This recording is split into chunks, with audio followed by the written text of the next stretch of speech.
Mummy हाँ मेरे 10वीं को रिजल्ट आगो, मैं फिर दोबारा फेल होगो, मैं सुसाइड करने जा रहा हूँ। अच्छा रउरा सुसाइड करागो, दोबारा जन्म लियागो, फिर शुरू तो नर्सरी तो पढ़ना पड़ेगा। हाँ मत करिए सुसाइड। छोड़ यार मम्मी। भाभी कुछ खाने को दे दो ना, बहुत तेज भूख लगी है। क्या खाना दे दो? दिन भर में 4 बार खाना ही चाहिए? काम धाम तो कुछ करती नहीं हो। नहीं है खाना, जाओ यहाँ से। भैया भाभी से खाना मांगा तो भाभी उल्टा बोल रही है। हाँ तो उल्टा ही बोलेगी ना, कुछ काम धाम तो करती नहीं हो, बस दिन भर खाना चाहिए इनको। इससे अच्छा होता कि तू पैदा होते ही मर जाती। माँ बाप तो मर गए, लेकिन तेरा बोझ मेरे सर पे छोड़ चले गए। जब देखो तो परेशान करती रहती है हम दोनों को।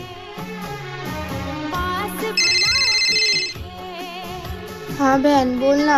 चल ना आज कहीं घूमने चलते हैं। नहीं यार मेरे पास पैसे नहीं है और मेरा मन भी नहीं है। तो इतनी उदास क्यों लग रही है? सब लोग सही कहते हैं यार, जब तक के माँ बाप जिंदा होते हैं तब तक के सारे रिश्ते अपने होते हैं। मम्मी पापा के जाने के बाद कोई किसी का नहीं होता है। जो प्यार माँ बाप के रहते हुए मिलता है, वो प्यार माँ बाप के जाने के बाद कभी नहीं मिल सकता। अपनी माँ के लिए आई मिस यू माँ जरूर लिखे। मम्मी 50 रुपए दे दियो। हाँ दे रही हूँ। और तेरे मामा जा रहे हैं, उन्हें टेम्पू तक छोड़ के और उन पे तो पैसा मत मांगियो। अरे उनको ही मांग रहा हूँ, उन पे जाने को रुपया ना है। लाओ लाओ जल्दी लाओ। हेलो माँ। हाँ बेटा। माँ प्लीज विदाई करा लो यहाँ से मेरी। कोई बात है क्या? मैं यहाँ रह रह के थक गई हूँ। क्या बताऊँ आपको, ना इनके घर में एसी है ना कूलर है, सारा दिन गर्मी में रहना पड़ता है। यहाँ तक कि रोज रोज गर्मी में खाना भी बनाना पड़ता है। अब मैं ये सब और नहीं झेल सकती माँ। तो बात करवा अपनी सास से। ठीक है मैं अभी बात करवाती हूँ। माँ जी।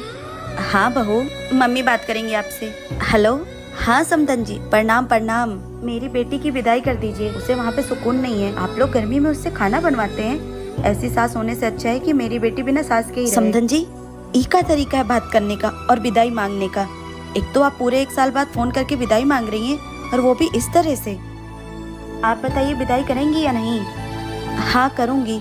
आप कल अपने बेटे को भेज दीजिएगा और ले जाइएगा यहाँ से। बहू जाओ जाके पैकिंग कर लो, लेकिन मेरी एक बात हमेशा याद रखना, अपने माँ के संस्कारों से बाहर निकलने की कोशिश करना। ऐसे घर नहीं चलता है बेटा, ऐसे घर टूट। सोना आज कहीं घूमने चलें? वैसे भी आज मेरी छुट्टी है। ठीक है चलते हैं घूमने, लेकिन आपको मेरे एक सवाल का जवाब देना पड़ेगा। सवाल? ठीक है पूछो, क्या है आपका सवाल? आप इस दुनिया में सबसे ज्यादा प्यार किससे करते हो? सबसे ज्यादा प्यार? 1 मिनट।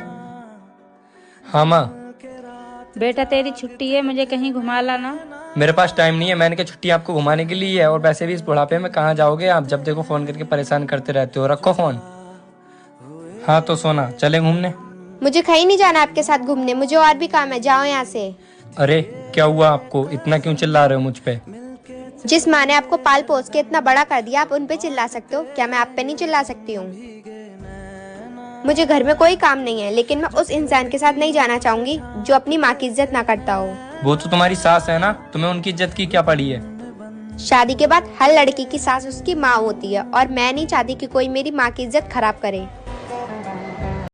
अरे बेटा कहाँ जा रही हो? मम्मी वो पापा को चाय देने जा रही हूँ। बेटा इतना लंबा घूंघट करके? मम्मी वो पापा के सामने जा रही हूँ ना, इसलिए। बेटा कभी मायके में पापा के सामने घूंघट किया है? बिल्कुल नहीं मम्मी।